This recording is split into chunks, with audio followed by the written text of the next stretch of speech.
माँ ने जब उस बेटी को देखा जिसे उसने खुद अपने हाथों से छोड़ दिया था तो वो हैरान रह गई। वो लड़की न सिर्फ पूरे देश में एंट्रेंस एग्जाम में फर्स्ट आई थी बल्कि कई फॉरेनर्स भी उसे अपनाने के लिए पीछे पड़े थे। अब वो औरत बेशर्मी से उसे अपनी बेटी मानने लगी, लेकिन लड़की ने अपनी माँ को कसकर पकड़ लिया और साफ साफ कह दिया कि उसकी असली माँ वही है जिसने उसे पाला है, क्योंकि जब वो छोटी थी तो उसे एक कॉन्जेनिटल डिजीज थी जिसकी वजह से वो बोल नहीं पाती थी और उसकी बायोलॉजिकल माँ ने उसे बेरहमी से छोड़ दिया था। किस्मत से एक बहुत गरीब किसान फैमिली ने उसे गोद लिया। उनके पास खुद खाने को भी मुश्किल से होता था, लेकिन उन्होंने कभी उसे पढ़ाई से रोका नहीं। लड़की की आज की सक्सेस उसके अडॉप्टिव पापा की एजुकेशन और सपोर्ट की वजह से है। वो हमेशा उसे मोटिवेट करते थे कि पढ़ाई से ही उसका फ्यूचर बदलेगा और एक दिन वो अपनी असली माँ के सामने सिर उठाकर खड़ी हो सकेगी, जिससे वो औरत पछताए कि उसने उसे क्यों छोड़ा। उस दिन से लड़की बहुत मैच्योर हो गई थी। वो दिन रात पढ़ाई में लगी रहती और उसके माँ बाप रिलेटिव से उधार लेकर उसकी पढ़ाई का खर्चा उठाते। जब भी उसका नाम रिजल्ट लिस्ट में ऊपर आता तो उसे लगता कि सारा स्ट्रगल वर्थ इट है। 10 साल पल भर में गुजर गए। अब वो लड़की एक खूबसूरत यंग लेडी बन चुकी थी। एंट्रेंस एग्जाम वाले दिन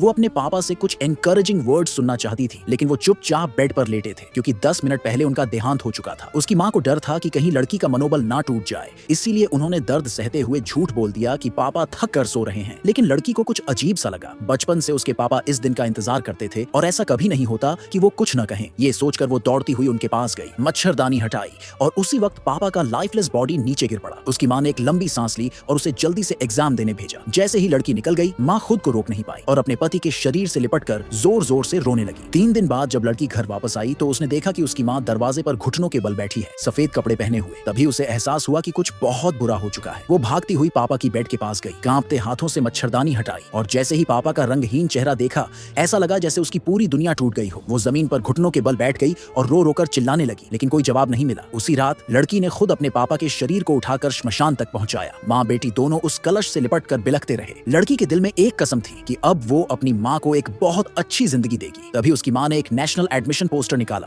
जिसमें उसकी बायोलॉजिकल माँ की फोटो थी। माँ ने कहा, अब जब तू इतनी खूबसूरत और स्मार्ट हो गई है तो अपना प्राइड लेकर अपनी असली माँ से मिल। ये सुनकर लड़की को लगा कि शायद उसकी अडॉप्टिव माँ अब उसे नहीं चाहती और वो बुरी तरह रोने लगी। माँ ने उसे प्यार से गले लगाया और कहा, तू हमेशा मेरी सबसे प्यारी बेटी रहेगी। फिर माँ ने उसे पापा की आखिरी विश बताई कि वो चाहे तो अपनी बायोलॉजिकल माँ से एक बार मिल ले। ये सुनकर लड़की ने आखिरकार मान लिया। उधर उसकी बायोलॉजिकल माँ गुस्से में थी। वो जर्नलिज्म की बड़ी फेमस पर्सनालिटी बन चुकी थी। उसे अपने स्टाफ के लाए टॉपिक्स पसंद नहीं आए। तभी किसी ने उसे उस लड़की की स्टोरी सुनाई, कैसे उसकी गरीब फैमिली ने उधार लेकर उसे पढ़ाया और माँ ने पिता की मौत छुपा ली ताकि बेटी का एग्जाम खराब ना हो। वो औरत थोड़ी इंटरेस्टेड तो हुई, लेकिन बोली कि ये स्टोरी ड्रामेटिक नहीं है, इसलिए उसने सच को बदल दिया और लड़की पर इल्जाम लगाया कि उसने जानबूझकर अपने पापा की मौत को छुपाया ताकि एग्जाम दे सके। उसे अंदाजा भी नहीं था कि वही बेटी जिसे उसने खुद छोड़ दिया था एक दिन पूरे देश की नंबर 1 बन जाएगी।